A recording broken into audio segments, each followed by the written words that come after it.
صباح الخير يا عم مكرم. اهلا، صباح النور يا ابني. الحمد لله على السلامه. ايه الغيبه دي كلها؟ مفيش، بعيد عنك جات لي غيبوبه السكر وكنت راقد في المستشفى، بس الحمد لله ربنا لطف. الحمد لله، الف سلامه عليك.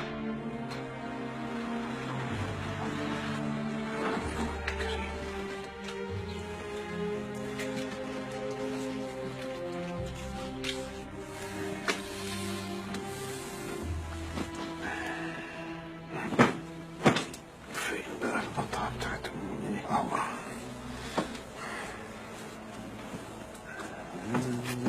صباح الفل يا زعيم.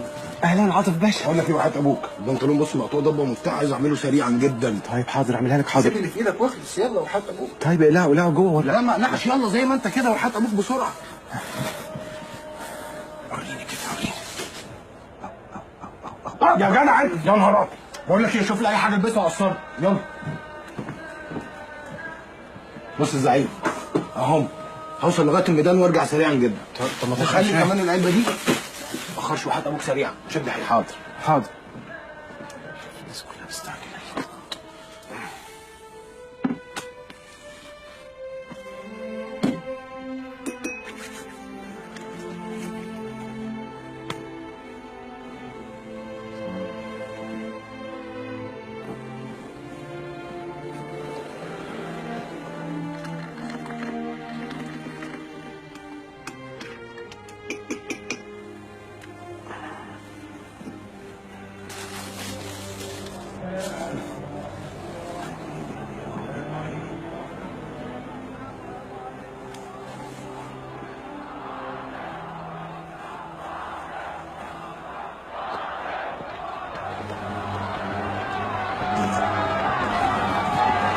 في ايه يا جماعه؟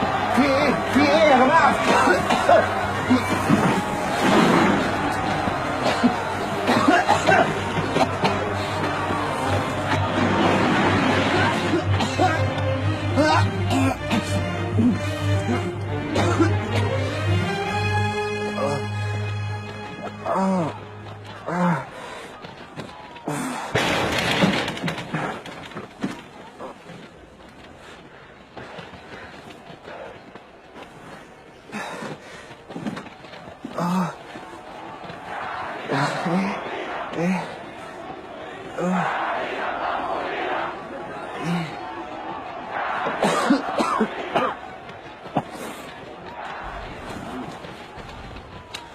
قنابل قنابل قنابل.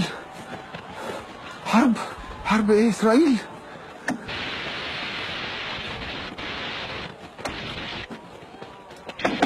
ارمي الكرنيهات دي. ارميها عن ايه؟ بقول لك ارميها دي، لو قفشوها معانا هيموتونا. هات واقلع كمان الهدوم دي وتعالى نخش وسطيهم ونهتف معاهم. احنا ايه اللي بيحصل لنا ده؟ استر يا رب.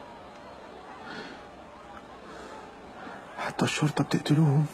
بسم الله الرحمن الرحيم. ابويا الحاج. مش كفايه فتحوا السجون للبلطجيه؟ دول بيهجموا على الناس في البيوت، وبيقول لك كمان عندنا اجندات. هو هيكون عندك اجنده؟ اجنده ايه؟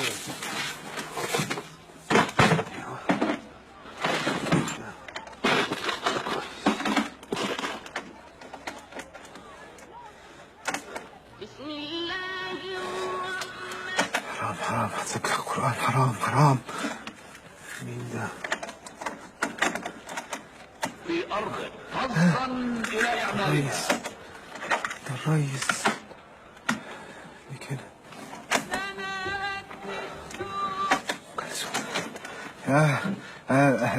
يابا الحاج، انا بسجل لك على الشريط دلوقتي علشان في حاجات بتحصل بره وخايف يجرالي حاجه وما تعرفش جرالي ايه، يعني لو عشان لما تلاقي الشريط تعرف ايه اللي حصل.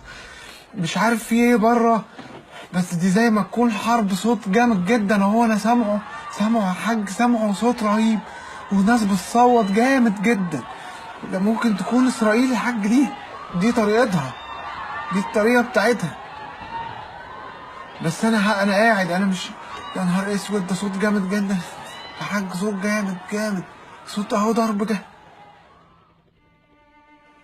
هموت من الجوع يا حاج، جعان قوي. مش عارف لو خرجت بقى ممكن يعملوا فيا ايه. ولو قعدت انا مش عارف هقعد قد ايه.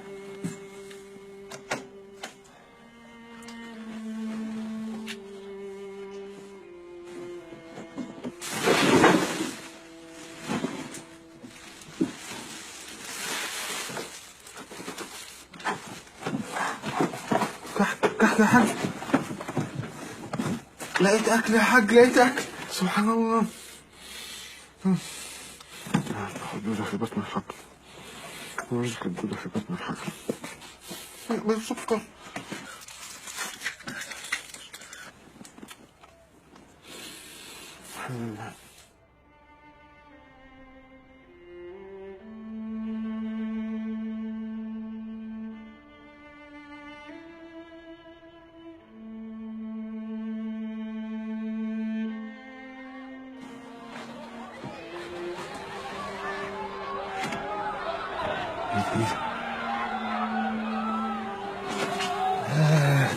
ايه ده الحق يا حاج، انا سمعت صوت حصانة وجمال بره، مش فاهم في ايه، صوت عالي قوي وناس زي ما يكونوا بيتخانقوا. امبارح كان في ناس قاعدة في الممر بره وكانوا بيتكلموا على اسمهم ايه دول، حزب الله وحماس، يكونش هم دول اللي جم الحصانة؟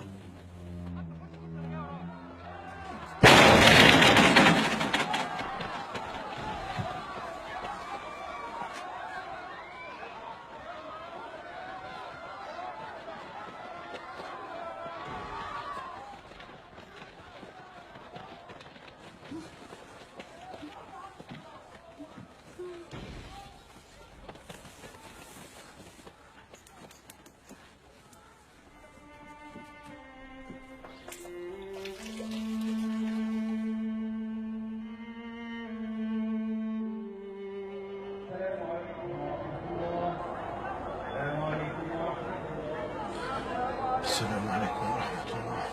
السلام عليكم.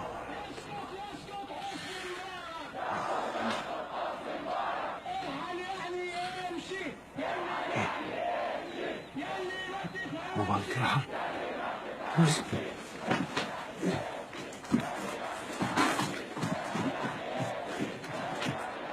يا حاج الحقني يا حاج، ده ناس كتير قوي بره.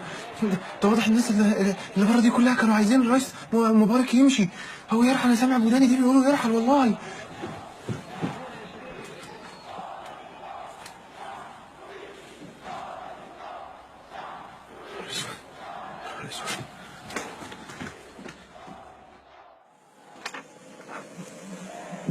مش عارف انا ايه اللي غيره.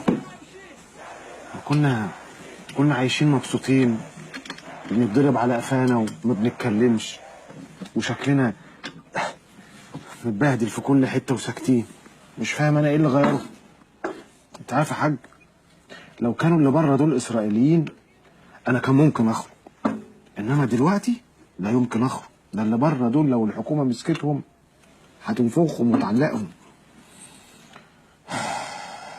مش بس يا حاج.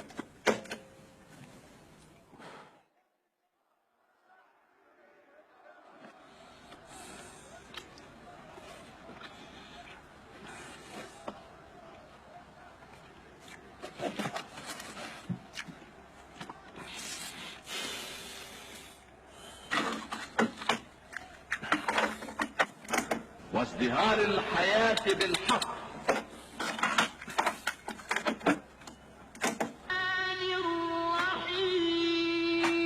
معلش بقى، ربنا بيسامح، اما دول ما بيسامحوش. ايه يا حاج، الشهر قرب يخلص وانا مش عارف الحبسه اللي انا فيها دي هتخلص امتى. انا خايف على فكره يا حاج. لا فين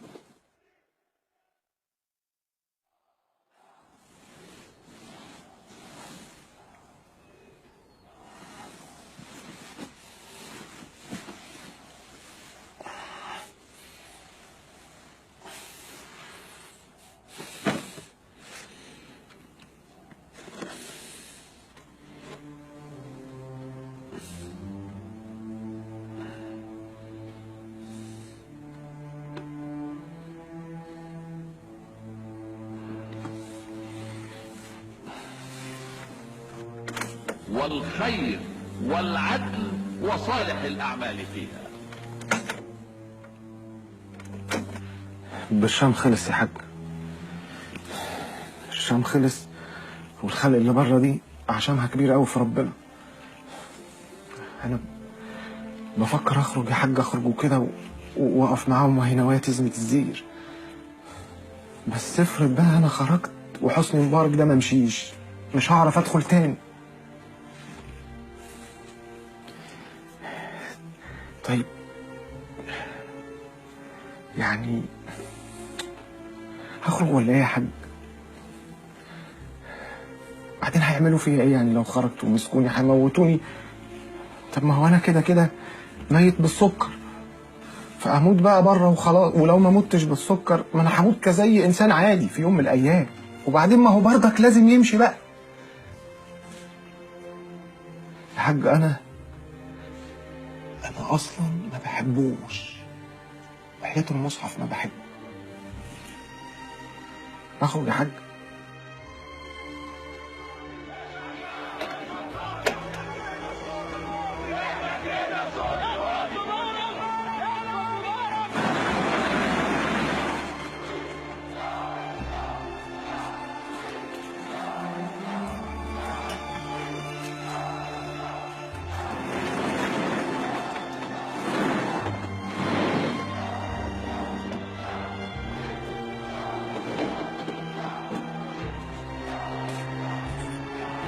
امين شرطه، امين شرطه هناك اهو. انزل.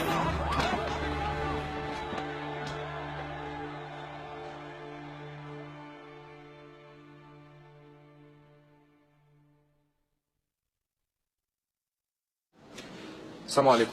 انا اسمي محمد سيد ابراهيم. انا كمان كنت جاي احكي لكم حكايه ليها علاقه بالثوره. حكايه حصلت في يوم 2 فبراير، يوم الاربعاء. انا كنت بنزل هناك كتير قوي.